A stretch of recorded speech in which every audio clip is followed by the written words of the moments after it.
الحمد لله نحمده ونستعينه ونستغفره ونؤمن به ونتوكل عليه ونعوذ بالله من شرور أنفسنا ومن سيئات أعمالنا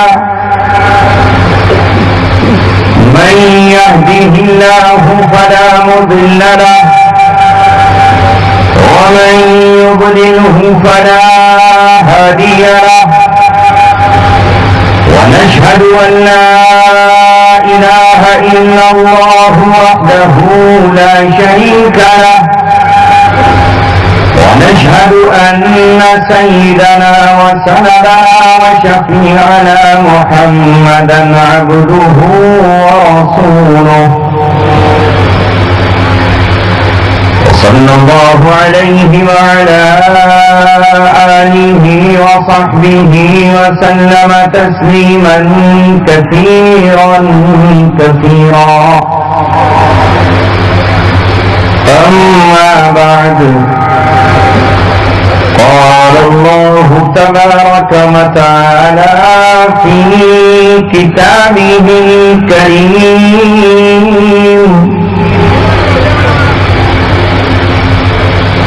هو الذي أرسل رسوله بالهدى ودين الحق ليظهره على الدين كله ولو كره الكافرون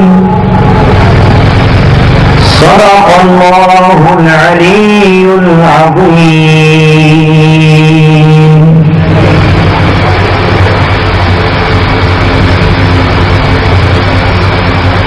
قال رسول الله صلى الله عليه وسلم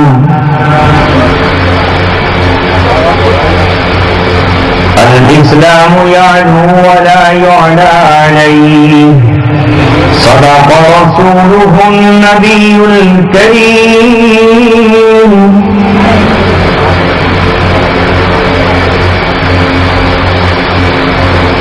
اے گردش دورہ ہم سے نہ الجھ، ہم نے ہر دور میں جینے کی قسم کھائی ہے.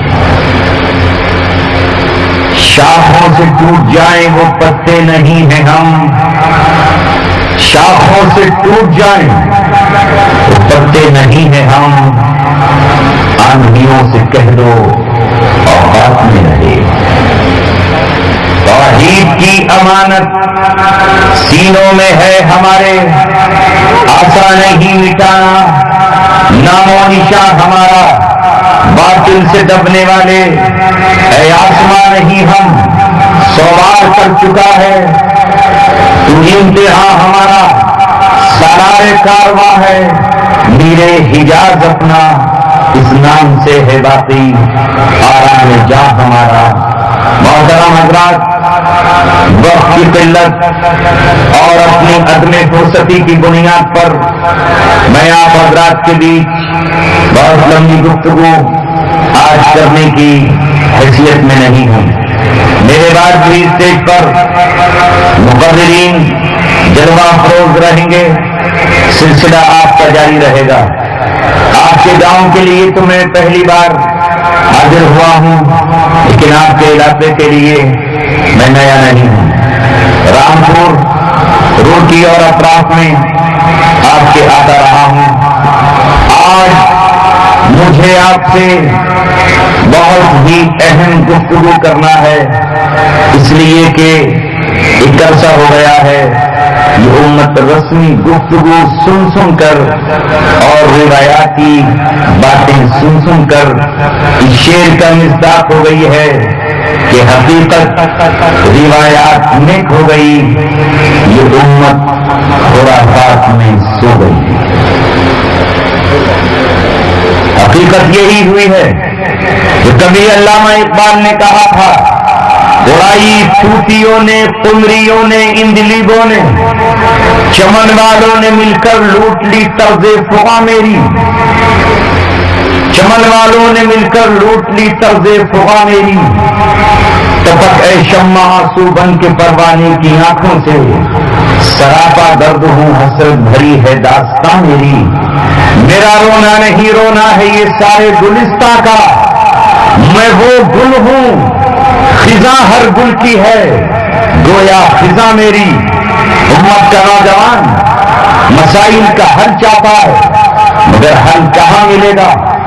اس کے ذہنوں میں سوالات ہیں، کوئی جواب دینے والا نہیں، اس کے ماتھے پر سلوٹیں ہیں، کوئی حل کرنے والا نہیں، وہ اخبارات اٹھا کر دیکھتا ہے تو اسے کوئی سمجھانے والا نہیں، جبکہ 1450 برس پہلے محمد رسول اللہ صلی اللہ علیہ وسلم ملت بیضا ہمیں دے کر چلے گئے، قرآن کریم نسخہ کیمیا کی شکل میں ہمیں تھما کر گئے۔ اے مسلمانوں، آج کے اخبارات، ریڈیو کی خبریں، ٹیلی ویژن پر نشر ہونے والے مکالمات، یہ اینکرز آپ کو حقائق سے آگاہ نہیں کر سکتے، اس لیے کہ وہ تو آپ کے دشمن ہیں، دشمن ہیں۔ یہ ڈش انفارمیشن بنا ہی مس انفارمیشن دینے کے لیے، ڈش انفارمیشن کا استعمال ہی مس انفارمیشن ہے، بنا ہی آئی ٹی اس لیے ہے، انفارمیشن ٹیکنالوجی کا مطلب ہی یہی ہے کہ آپ کو غلط انفارمیشن دی جائے، نالج نہیں، علم نہیں، علم الگ چیز ہے، انفارمیشن الگ ہے۔ اسی لیے اگر یہاں طالب علم ہوں پہلی دوسری جماعت کے، تو آج پہلی فرصت میں آپ کو کچھ پڑھایا جاتا ہے عربی زبان میں، خبر کسے کہتے ہیں؟ خبر کسے کہتے ہیں؟ جملہ خبریہ کسے کہا جاتا ہے؟ جس میں سچ اور جھوٹ دونوں کا احتمال ہو، جس میں سچ اور جھوٹ دونوں کا احتمال ہو، وہی خبر کہلاتی ہے۔ پتا چلا کہ میڈیا پر خبر آئی کہ دودھ پی رہے ہیں، کیا پی رہے ہیں؟ دودھ پی رہے ہیں، اور 8 دن کے بعد خبر آئی کہ نہیں، دودھ تو نہیں پیا، وہ تو خامخواہ ڈرامہ تھا، ایک افواہ تھی، دودھ کسی نے بھی نہیں پیا، گرمی کا شدید زمانہ تھا، 1 چمچ تو کوئی پتھر بھی نہیں جائے گا، لیکن خبر چل گئی کہ فلاں جگہ کا دودھ پی لیا، دودھ پی لیا، دودھ پی لیا، اور افواہ اڑ گئی۔ ایک خبر چلی تھی کئی سال پہلے جب میں دہلی میں ویلکم میں رہتا تھا کہ وہاں ایک لڑکی نے قرآن کو ٹھوکر مار دی، وہ سانپ بن گئی، چھپکلی بن گئی، پورے ہندوستان میں واٹس ایپ پر، فون، موبائل پر جہاں تہاں۔ کہاں تھی صاحب؟ ویلکم میں ہم رہا کرتے تھے، ہمارے برابر میں قبرستان تھا، اسی سے ہمارے گھر کی دیوار لگی ہوئی تھی مسجد کی، نہ کوئی لڑکی دفن ہوئی، نہ کسی کو ٹھوکر ماری گئی، اور پورے ہندوستان میں خبر چل گئی کہ جعفر آباد میں اور ویلکم میں ایک لڑکی نے ٹیلی ویژن چلانے کے لیے ماں سے کہا، ماں نے کہا قرآن پڑھ لے، اور وہ چھپکلی بنا دی گئی، کچھ بھی نہیں ہوا، پتہ چلا کہ خبر چل گئی۔ ابھی چلی تھی یہ خبر کہ تبے پر لا الہ الا اللہ لکھا ہوا آ رہا ہے، دیکھنے والا کوئی نہیں، بس چل رہی ہے، اور چکلے پر لکھا ہوا آ رہا ہے، اور بیلن پہ لا الہ الا اللہ لکھا ہوا آ رہا ہے، کیا کہنے ہیں۔ یہ انفارمیشن غلط بھی ہو سکتی ہے اور صحیح بھی، اسی لیے 1450 برس پہلے اللہ تبارک و تعالیٰ نے خبروں کے سلسلے میں اس قرآن کی آیت نازل کرتے ہوئے کہا، یا ایھا الذین آمنوا ان جاءکم فاسق بنبأ، جب تمہارے پاس کوئی فاسق خبر لے کر آئے، فتبینوا، تو تم اس کی تحقیق کیا کرو، ان تصیبوا قوما بجہالۃ، کہیں ایسا نہ ہو کہ اس خبر پر تم کوئی قدم اٹھا بیٹھو، نادانی کی بنیاد پر فتصبحوا علی ما فعلتم نادمین، اور پھر تم کوئی اقدام کر بیٹھو اور اس کے بعد پھر رو پچھتاؤ اور آنسو بہاؤ کہ ہائے ہم نے اس خبر پہ کیا کر لیا۔ تو وہ تو فاسق کی خبر کے بارے میں کہا جا رہا ہے۔ فاسق کہا جاتا ہے ایک مومن کو جو گناہگار ہو، گناہگار مومن کی خبر پر بھی تمہیں یقین نہیں کرنا چاہیے۔ مگر آج کے میڈیا پر خبر دینے والی کون؟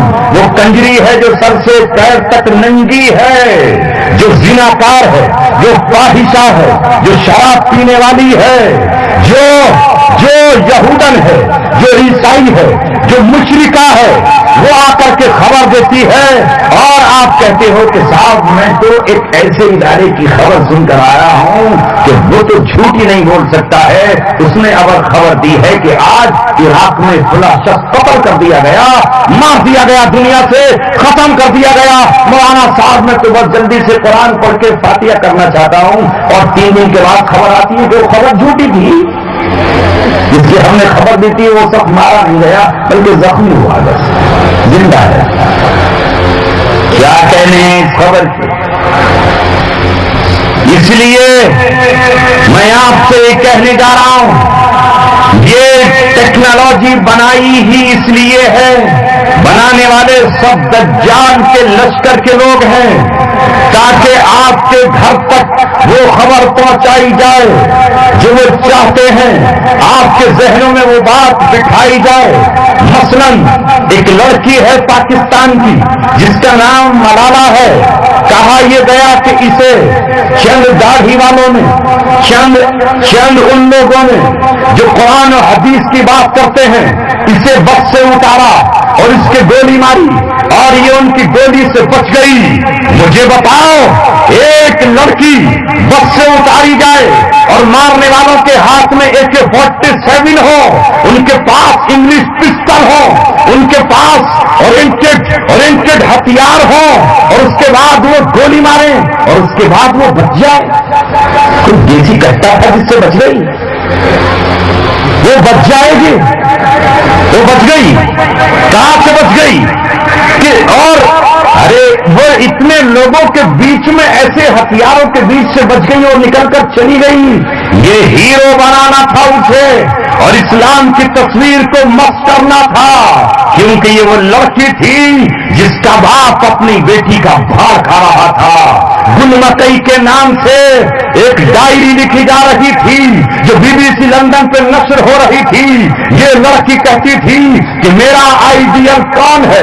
میرا آئیڈیل براک اوباما ہے، میرا آئیڈیل فلاں ہے، آئیڈیل اس کا وہ شخص ہے جو مسلمانوں کا قاتل ہے، آئیڈیل اس کا وہ شخص ہے جس کے دامن پر معصوموں کے خون کے دھبے ہیں، جس کے دامن پر اہل عراق کے قتل کے لہو کے قطرے ہیں، یہ اس کو آئیڈیل کہتی ہے۔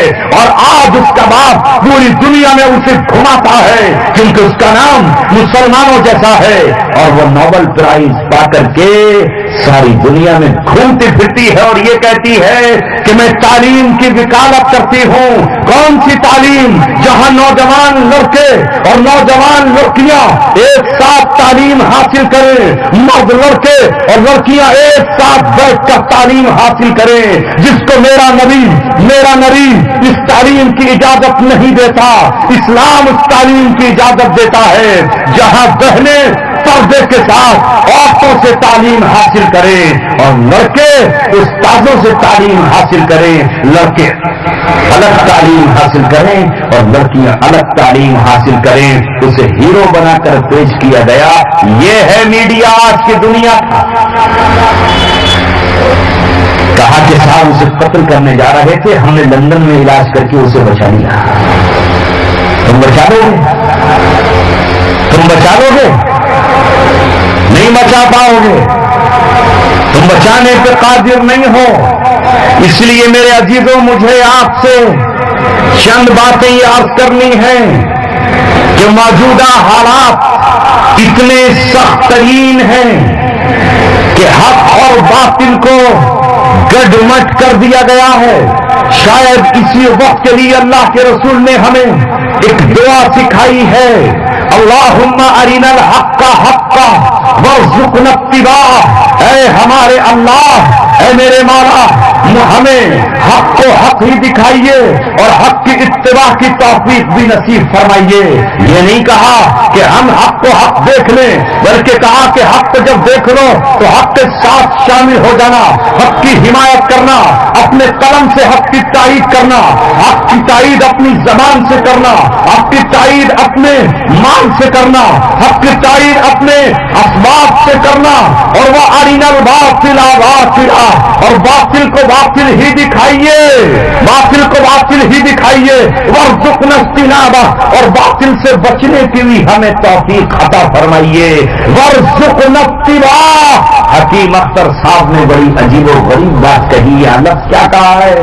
رزق بنا دیجئے باطل سے بچنے کو، اور رزق بنا دیجئے حق کی اتباع۔ کیا نقطہ پیش کیا؟ یہ دعا اگر کوئی شخص کر لے تو اس دعا کی برکت سے اللہ تبارک و تعالیٰ اس آدمی کا خاتمہ ایمان پر فرمائے گا۔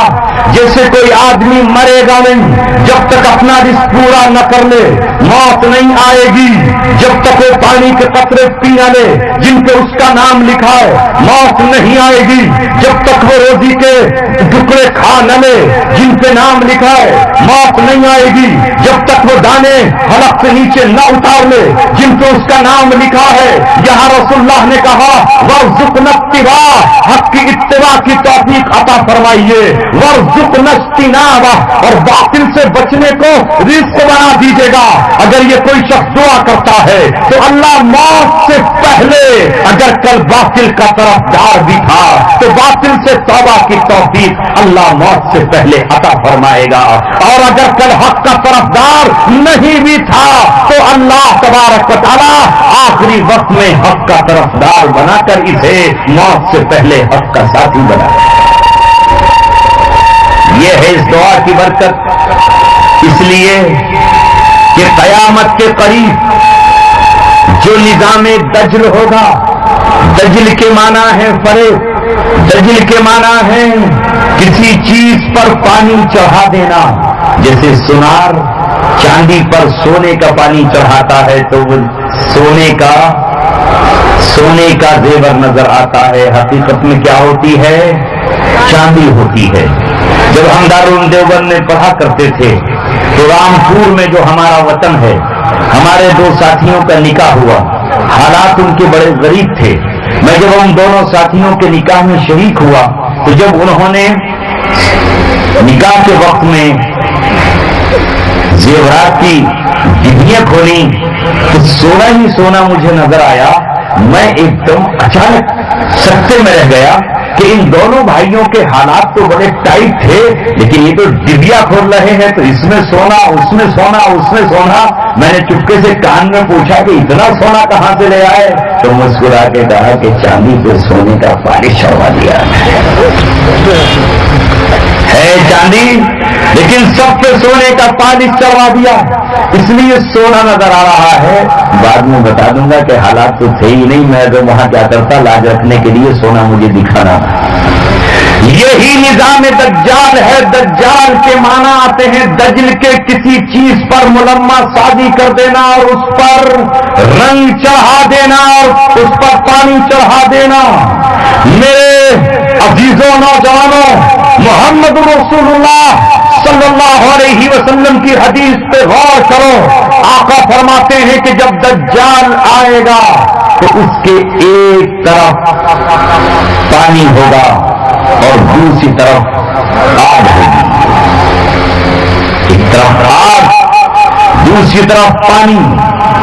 آپ فرماتے ہیں کہ تم میں سے جس کسی کو یہ صورتحال پیش آ جائے تو وہ کہاں جائے، وہ کدھر جائے؟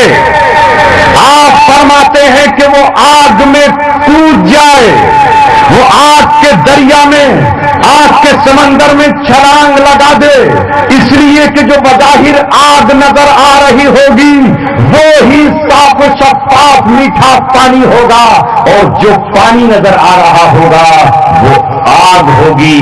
یعنی جو حقیقت میں جو کچھ نظر آ رہا ہوگا وہ حقیقت نہیں ہوگی، اور جو حقیقت نظر نہیں آ رہی ہوگی وہ کچھ اور دکھائی دے رہا ہوگا۔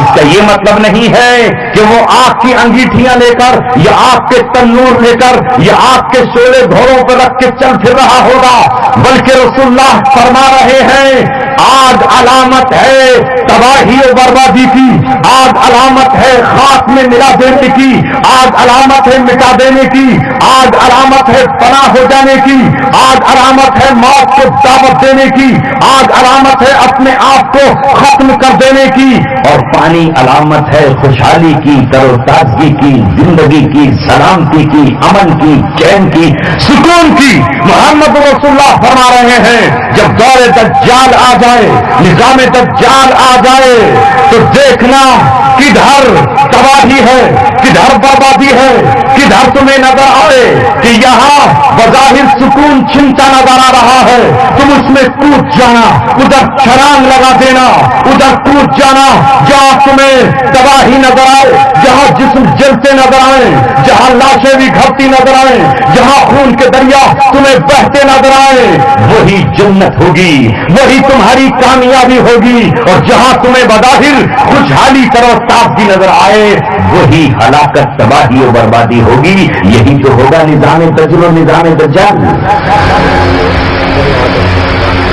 سوچیے اور غور کیجیے، موجودہ حالات پر غور کیجیے، ابھی تو وہ نہیں آیا۔ آپ نے فرمایا کہ دجال اعظم اور دجال اکبر سے پہلے چند دجاجیلا ہوں گے، یعنی اس کے چیلے چپاٹے، اس کے چیلے اور چپاٹے ہوں گے جو اس کے لیے راہ ہموار کریں گے۔ پچھلی 20ویں صدی مکمل طریقے سے اس کے چیلوں نے اس کے لیے راہ ہموار کی کہ کسی بھی طرح سے محمد رسول اللہ صلی اللہ علیہ وسلم کا دین غالب نہ آ جائے۔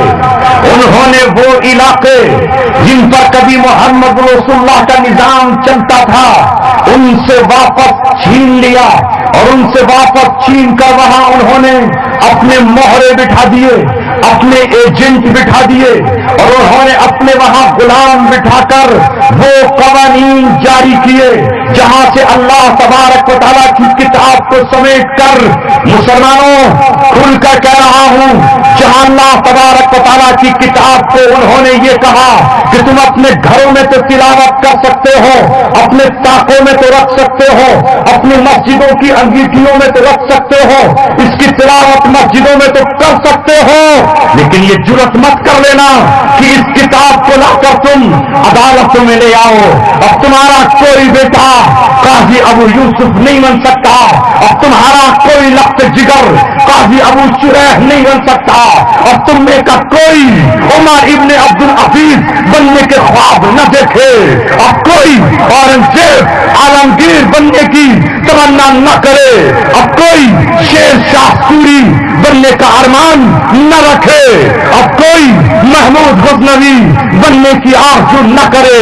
جو بنے گا اسے ختم کر دیا جائے گا، اسے خون میں نہلا دیا جائے گا، اسے تباہ کر دیا جائے گا۔ لہذا 1917 میں پوری قوت اور طاقت کے ساتھ یہودیوں کا ایک چیلا اٹھا، کمیونزم کا نعرہ بلند کرتے ہوئے، لال پرچم کو لہراتا ہوا، سرخ ریچھ اپنے سرخ بالوں کو فضاؤں میں ہلاتا ہوا آیا، اور اسلامی ریاستوں کو اس طرح نکل گیا جس طرح شیر کسی معصوم بچے کو اپنے جبڑوں میں نکل لیتا ہے۔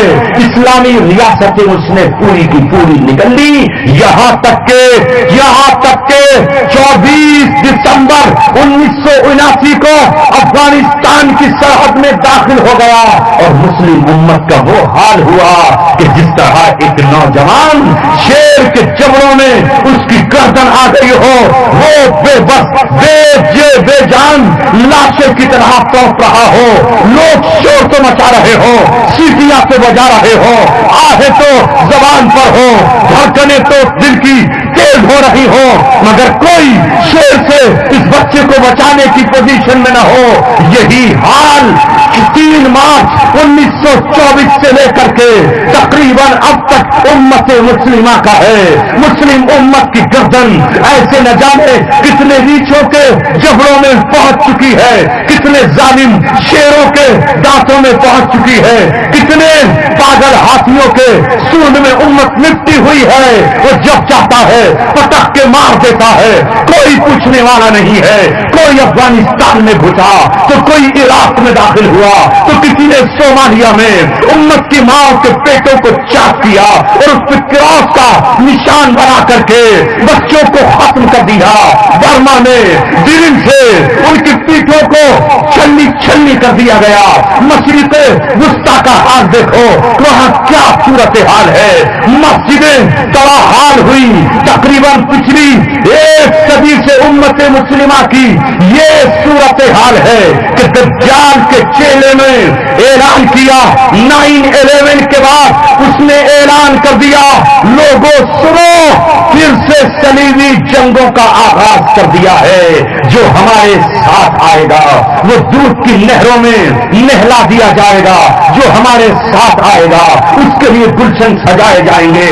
جو ہمارے ساتھ آئے گا انہیں شداد کی جنت میں آرام کا بستر دیا جائے گا. اور جو ہمارے خلاف اٹھے گا اس پر کارپیٹ بم گرائے جائیں گے. اگر وہ بورا کی پہاڑیوں میں چھپنا چاہے گا تو ان پہاڑیوں کو ہی سرما بنا دیا جائے گا، انہیں پیس کر کے کوئلہ بنا دیا جائے گا. جوالا مکھی کی طرح ان پہاڑیوں کو جلا دیا جائے گا. پہاڑ چورا کر دیے جائیں گے. ہم وہ طاقت اکٹھی کر چکے ہیں کائنیٹک ویپنس کے ذریعے کہ پہاڑوں کو بھی ہم چلا سکتے ہیں. ہم سمندر چھان ماریں گے. گویا ابھی دجال نہیں آیا.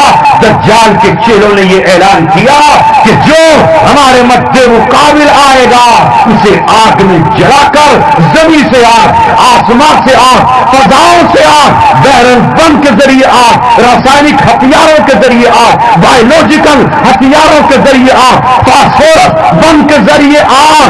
جو عورت اپنا پردہ اتار دے اسے ہوائی جہازوں میں نوازا جائے گا. جو لڑکی ثانیہ مرزا بن کر چڈی پہن کر گھومے اسے پوری دنیا میں گولڈ میڈل دیے جائیں گے. اور جو بیٹیاں لال مسجد میں جامعہ ہفتہ میں برقع پہن کر آئیں گی کسی اور سے نہیں تمہارے ہی ملک کے سربراہ سے قتل کر کے مسجد کی دیواروں پر خون کے چھینٹے پہلے سرخ کیے جائیں گے اور پھر فاسفورس بموں سے انہیں ان کا نام و نشانی ختم کر دیا جائے گا. یہ موجودہ تاریخ ہے.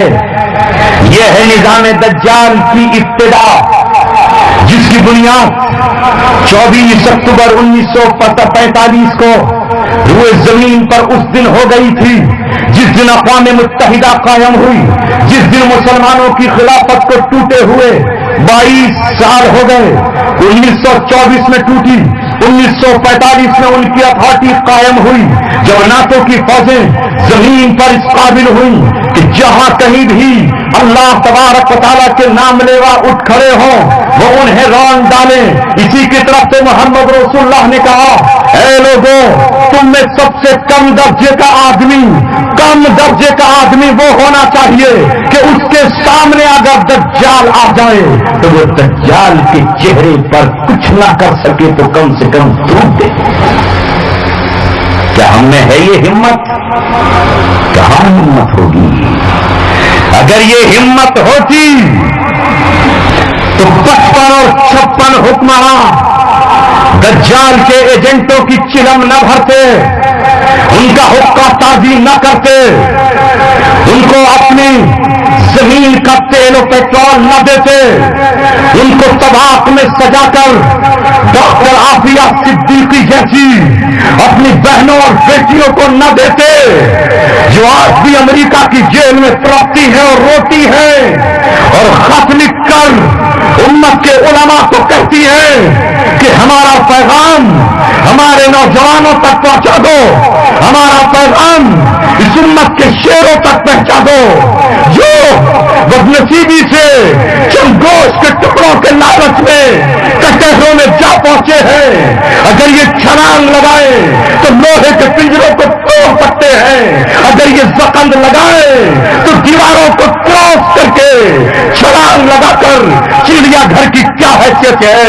یہ جنگل کے وہ شیر ہے جس سے پورے جنگل کو آزادی میں تبدیل کر سکتے ہیں۔ ہمارا پیغام ہمارے ان بیٹوں کو سناؤ جن کے ہاتھوں میں قرآن ہے، ان کو سنا دو جو صحابہ کی اولاد ہے، انہیں بتا دو، افریقہ تک پہنچا دو جو طارق بن زیاد کے بیٹے ہیں، ان تک پہنچا دو جو محمد بن قاسم کے بیٹے ہیں۔ ہاں ہاں، وہی محمد بن قاسم جو کل بغداد سے چل کر آیا تھا، جو حجاج بن یوسف کا بھتیجا تھا۔ ہاں ہاں، وہی محمد بن قاسم جسے سندھ کی بہنوں نے پکارا تھا، جو عمر اس کی 17 سال کی تھی، جو اس کے کھیلنے کا زمانہ تھا، جو پتنگ اڑانے کا زمانہ تھا، جو گیند سے کھیلنے کا زمانہ تھا، جو کنچوں سے کھیلنے کا زمانہ تھا، جو گیڑیوں سے اور گلی ڈنڈا کھیلنے کا زمانہ تھا، مگر باہر وہ زمانہ خیر القرون کا زمانہ تھا۔ وہ قرآن پڑھنے والا تھا، اس نے قرآن کی اس آیت کو پڑھا تھا، ما لکم لا تقاتلون فی سبیل اللہ والمستضعفین من الرجال والنساء والولدان الذین یقولون ربنا اخرجنا من هذه القرية الظالم اهلها واجعل لنا من لدنك ولیا واجعل لنا من لدنك نصیرا۔